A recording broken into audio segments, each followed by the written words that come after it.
I run a one-stop shop maternity store in St. Cloud called For All of Maternity, and it's a really unique concept because we carry everything maternity, meaning we offer products and services for fertility through pregnancy, birth, and into breastfeeding, early postpartum timeframes. So it's really awesome to be able to work with women through that entire journey into motherhood. But in business in particular, for me, my big challenge was around my relationship with money. My parents were really frugal with money, and there was a certain mindset that was communicated, I think, around money that doesn't always lend itself well in business. Because in business, you've got to look at money as a tool, I think is the best way to phrase it. It's not a commodity that needs to be like hoarded and saved. I mean, although it does need to be saved, but it has to be utilized well. And so looking at it as a functioning tool in your business, I think is what allows for growth. So using it, it's got to go out and it's got to come in, and there's got to be this relationship around money that isn't one of fear. And I was really scared of working with money in that sense, especially when you get into the bigger numbers. I mean, before opening a business, I had dabbled in very small, I was self-employed as a doula and a body worker. And so I was managing a small income. It was just me for a while, and I lived frugally, and it was all good. And I was able to put away, tiny amounts for savings, but not a lot. So when I got into business and it was like, all right, I'm going to take out a loan in the 5 figures, and I'm going to be dealing with large, bills every month that are in the thousands of dollars. It was like, whoa, that feels really big. That feels really scary. And so I had to spend a lot of time working through my relationship with money.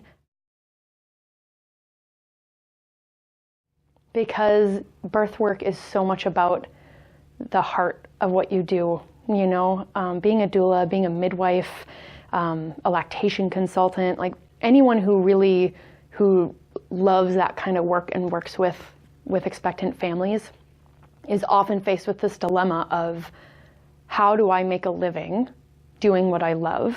Am I allowed to make a living doing what I love? Am I allowed to make money serving people?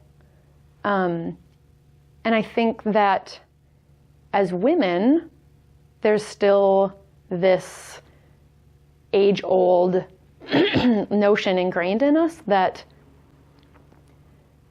our primary responsibility on the planet isn't to earn money.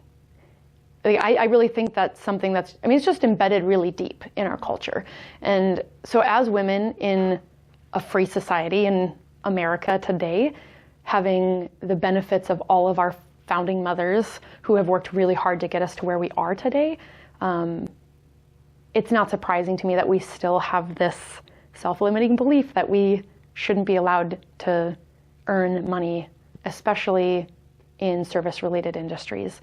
I really think that if we approached it from a perspective of, if I'm able to earn a living serving other people, and in my case, doing birth work, if I'm able to make a living doing that, I can give back so much more. If I had volunteered the last 6 years of my life as a birth doula and not taken payment from any of those families, there's no way the store would be open. If I can keep a store open by making money, then I can give back to my community with a free community space for groups like that who need it. I also think that beyond just the giving part or the free part, the services that we are offering and the community that's formed in a space like this has value that you can't quantify. I spent the last 6 years networking on the ground level with the people, right? Working with families, working with other birth workers. I formed an organization in 2013 called the Birth Community, and that was intended to be a professional organization of birth workers. And so it included prenatal chiropractors and prenatal massage therapists and birth photographers, placenta encapsulators, midwives, doulas, birth photographers. Did I say that one already? Yoga instructors, pregnancy shops, like all of the people that might work with families during that stage of their life were welcome to be members of the organization. And I did that for a number of reasons. One, as a self-employed woman, it is often really challenging to keep yourself motivated and to keep going on hard days because you don't have coworkers to build you up. And I was single for a huge portion of that.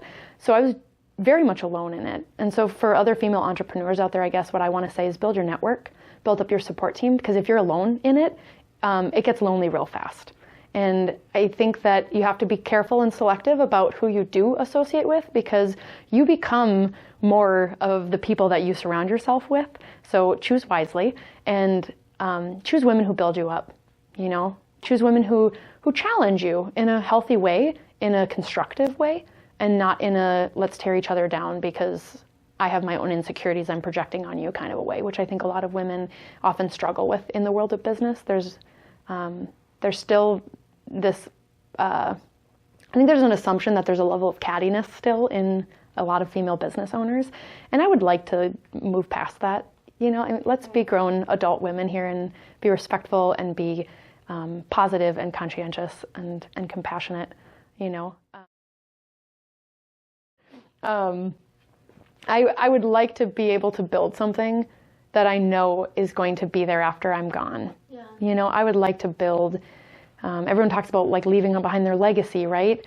For me, it's not so much a legacy as it is like, I want to shift the culture in this area around birth, and I want this area to continue progressing forward in the way that we look at, our bodies, in the way that we treat our families, in the way that we treat men and women in the birth process.